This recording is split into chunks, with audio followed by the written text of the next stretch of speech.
Some kind of love, it's some kind of fire. I'm already up, but you lift me higher. You know I'm not wrong. Not the microphone falling. Stop the camera. I'll take you to a better place. Welcome back to my channel, or welcome if you're new. I'm Taryn. I make videos about topics that I like, and I've learned about just every era of YouTube, or trying to be a YouTuber. I did gaming, I did vlogging, and I found what makes me happiest is doing videos about movies and TV shows because that's just kind of my thing. So, if it wasn't obvious today, we're talking about Trolls 3, and it kind of has the internet in a, I wouldn't say frenzy, but kind of has taken the internet by storm. They love Trolls 3, at least on TikTok.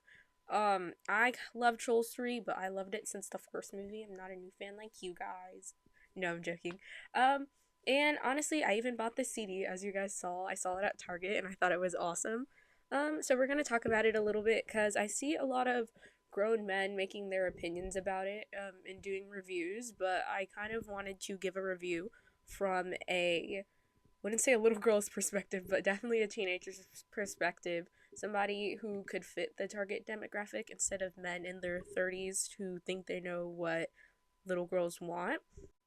The first Trolls movie was released in 2016, based on those ugly dolls from the 90s. Considering all the spin offs, toys, TV shows, and specials, it's safe to say it was well received. Even though I don't understand how Rotten Tomatoes ratings work, it got a 75% fresh, which must mean good. Middle aged men on YouTube bashed it for being too bright and happy, but I didn't have any choice but to love the movie. My sister hyperfixated on Trolls for 2 years, and I'm talking watching the movie 5 times a day, the ugly Hulu TV series, playing the songs on YouTube, and there was no dancing. You had to dance. Okay, I was the branch of the family. You had to dance to Trolls. You can't stop the feeling. So okay. Delete the whole channel, delete the whole channel. So I had to deal with the movie on repeat 24/7, and not gonna lie, kind of fell in love with it.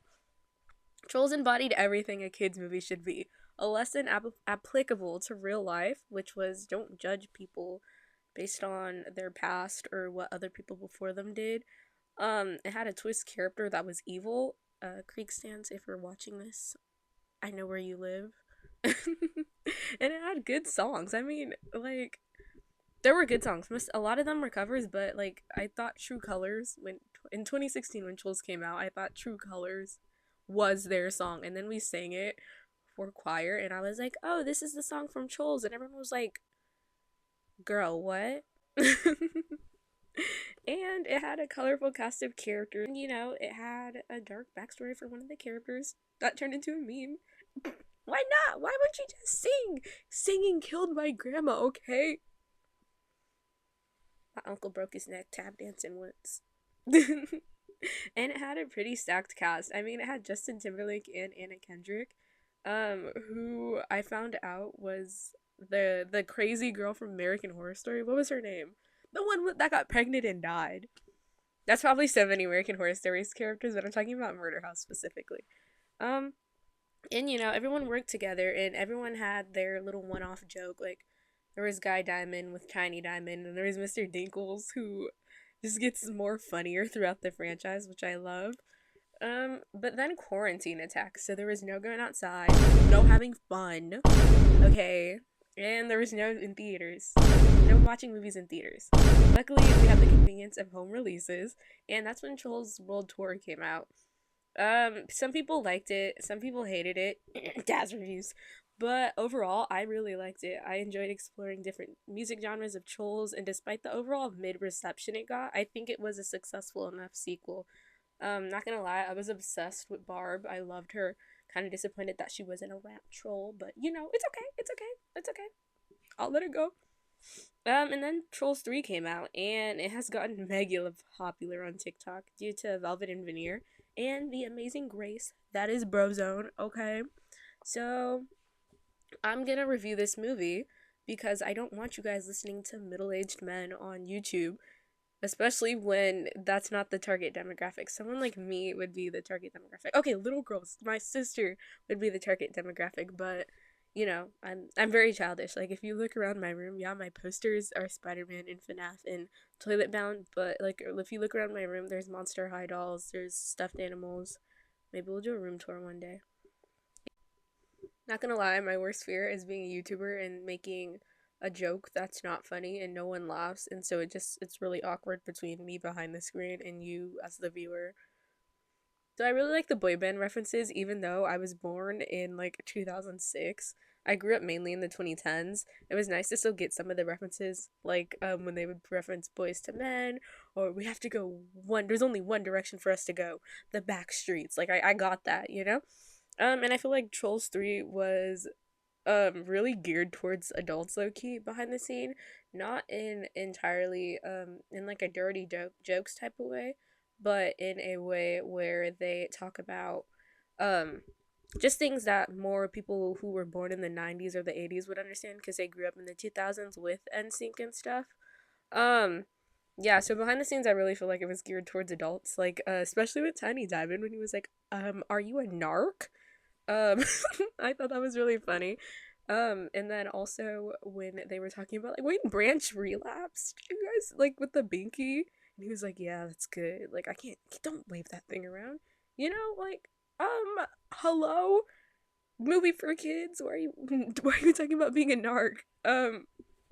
So I thought that was hilarious. So yeah, it was a kids movie, but many of the jokes and references made sense to older generations. And I saw the movie with my mom and my two sisters, one who is 7 and the other one who's 12, and then obviously my mom is born before me.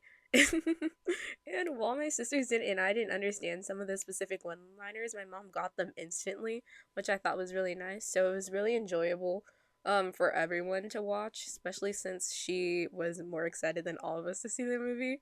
Um so when she saw the ad, she was like, we're seeing Trolls 3 on Thanksgiving. Thank you. And I obliged. I was happy. And it kind of felt akin to what Turning Red did with the boy bands thing. I really like that. Especially when I was researching for this video and I found out that Brozone had a whole website and it was super cool. Um, and I think Floyd was everyone's favorite. Well, no, okay. I might put it in the video and I have to cover the sound and I'll like sing over it, but I found a John Dory edit. Was that his name? The oldest one, the leader, John Dory. I found an edit of him and like somebody was simping over him. So I'll put that in the video if I can find it. And I can't let go. Oh, age ain't nothing but a number. Something, something, something, something. Age ain't nothing but a number. Something, I don't really know the lyrics. But personally, Floyd is my favorite.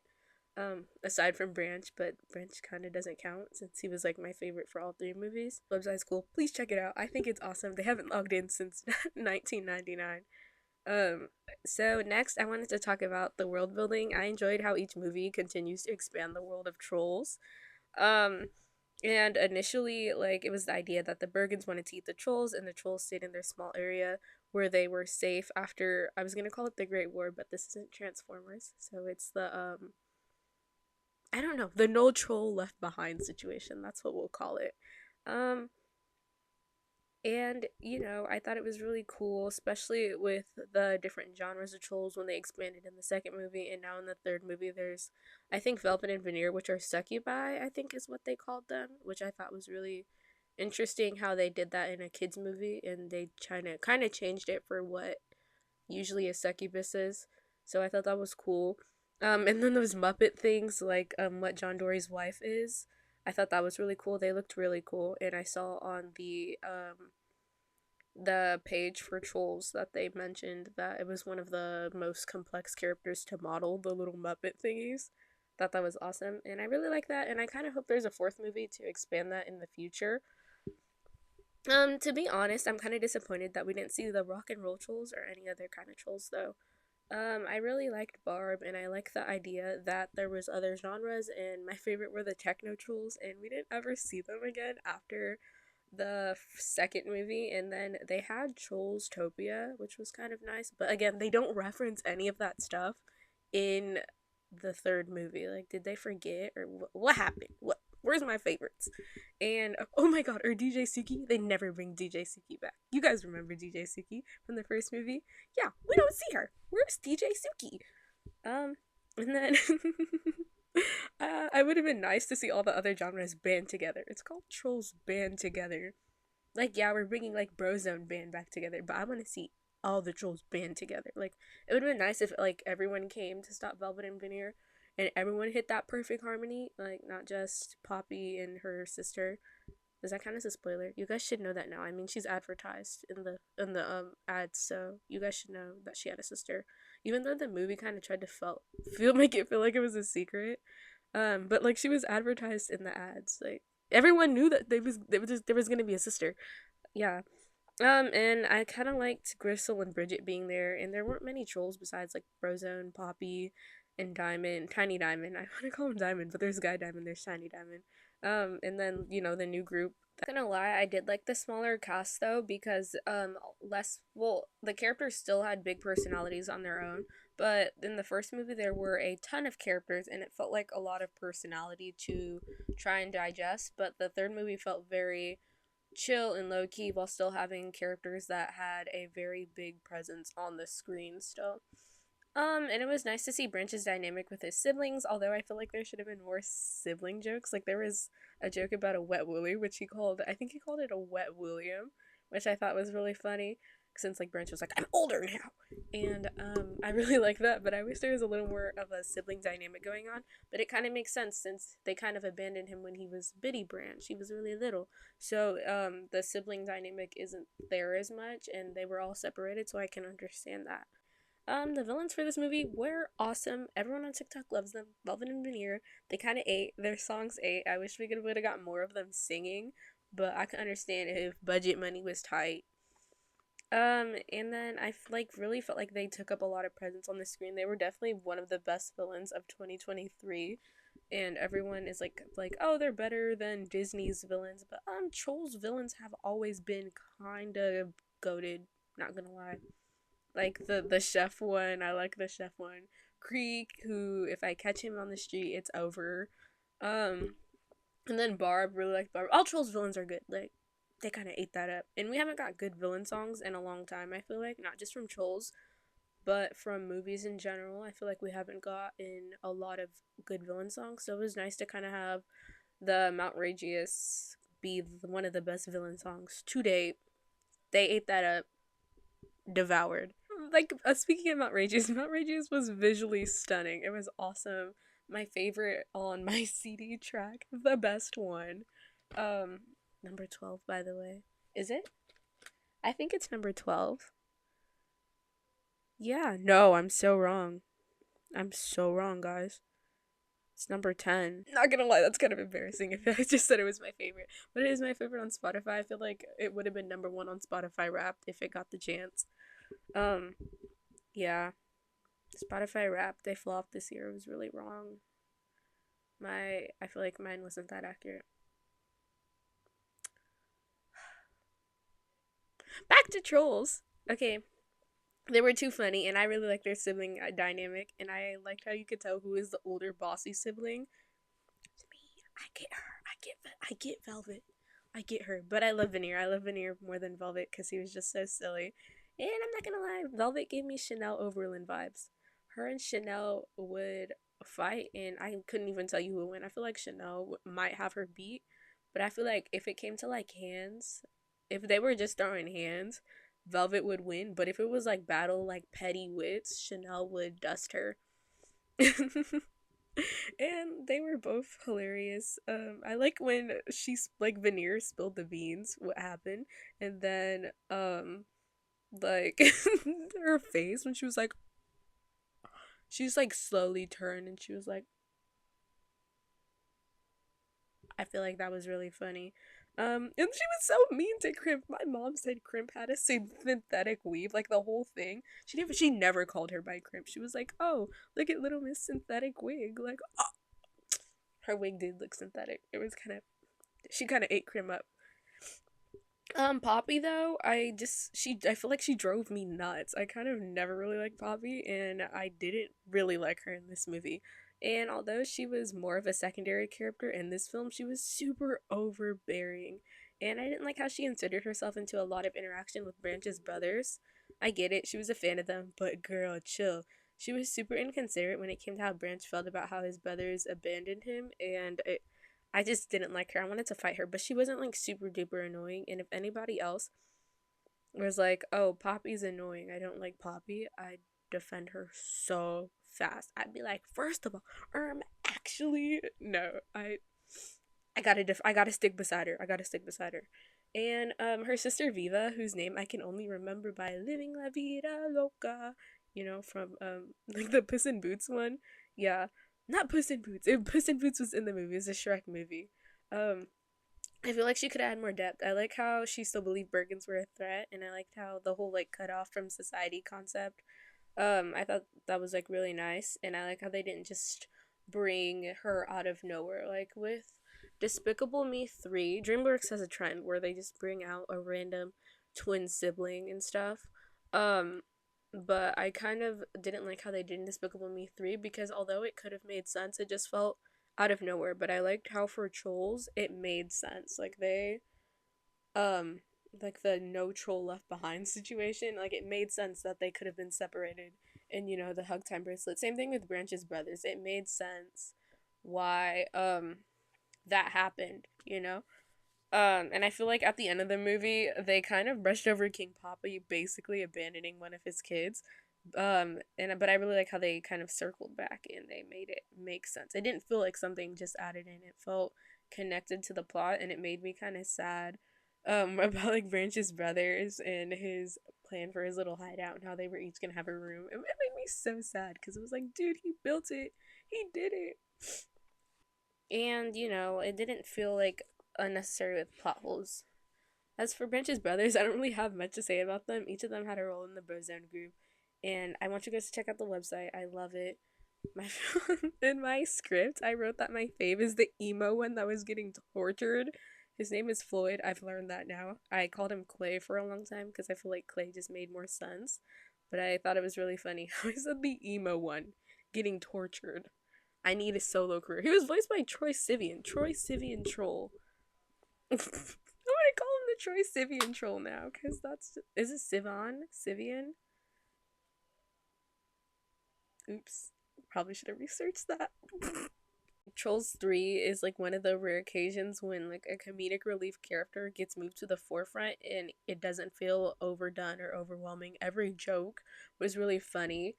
Um it didn't feel like overwhelming. Like Sam and Cat is a situation where it was good. It was a good move. It was a good show, not a movie. But I feel like the Cat, which was a comedic relief character being moved to the front, got a little annoying after a while because the jokes kind of felt stale. Like, okay, we get it.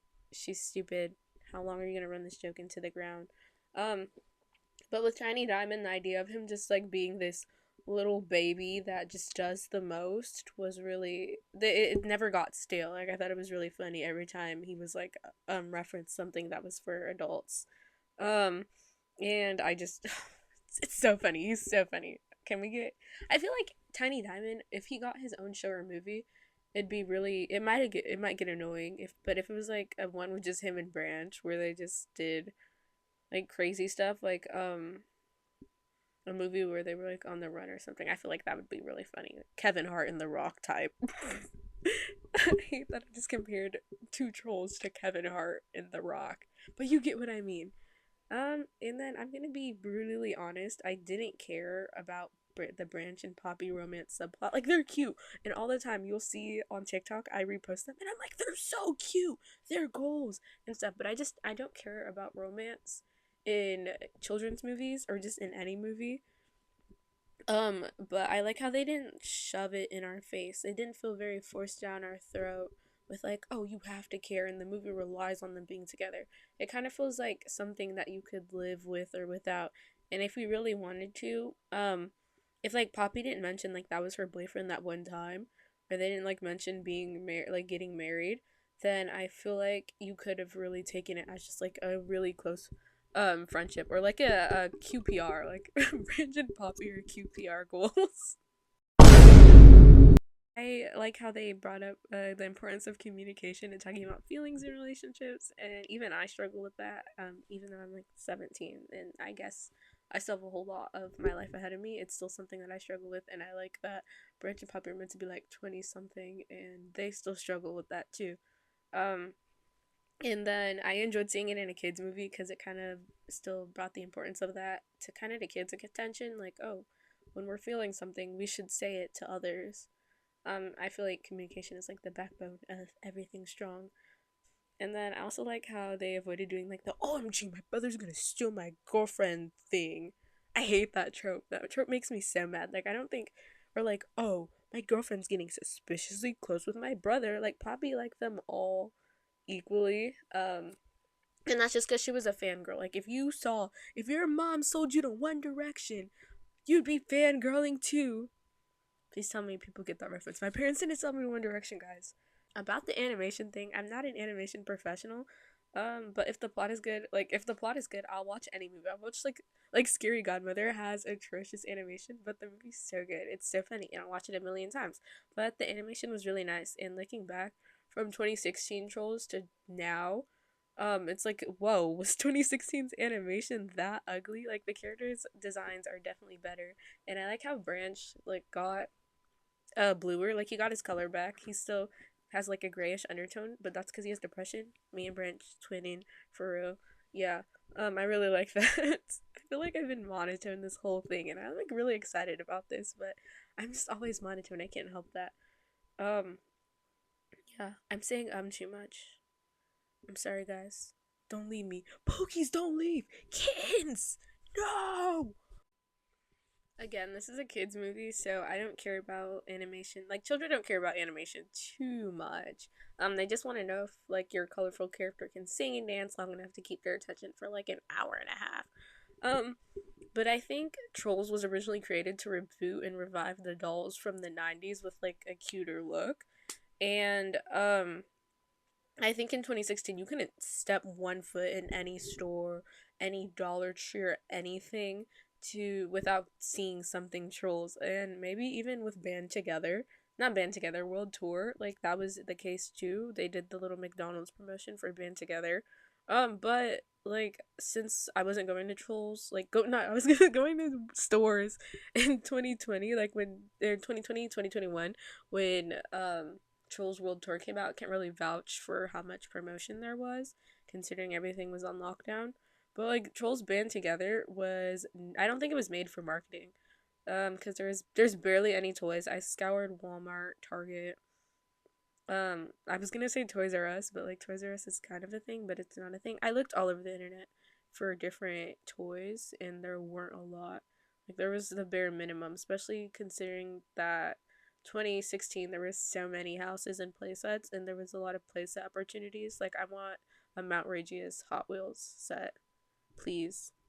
I was gonna say Mattel. I don't know who makes the Trolls toys. Hasbro, if you are watching this, give me Mount Outrageous Hot Wheels set. I'll make my whole channel Trolls lore. I'll make one every week if you guys give me Mount Outrageous Hot Wheels set. Yeah, but there is barely any toys. There's barely any marketing.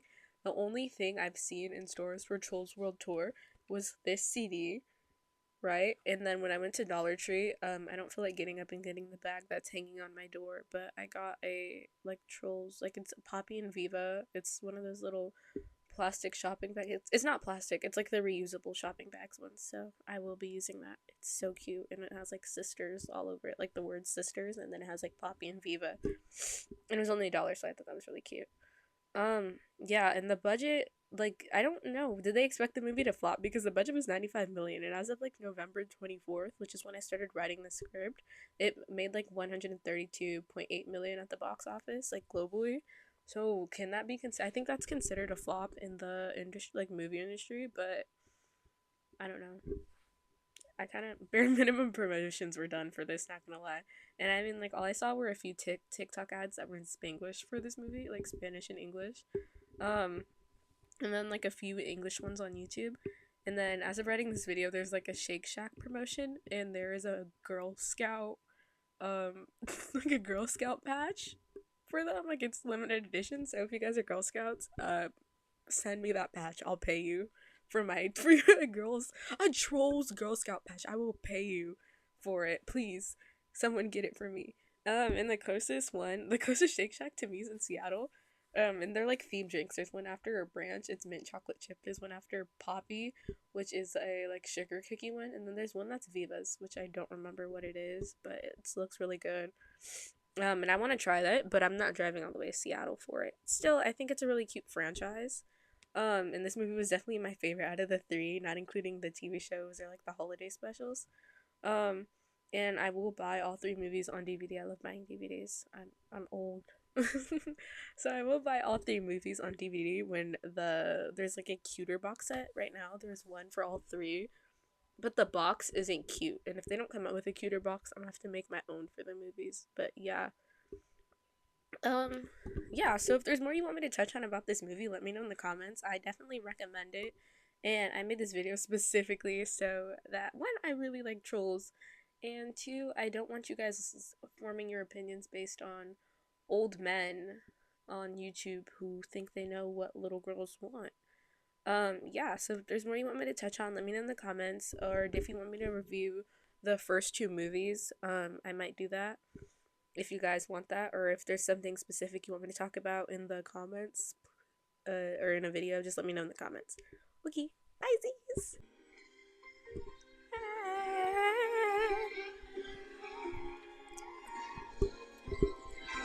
Fame, I'm gonna live forever. I think I'll learn how to fly. I feel it coming together. Fame.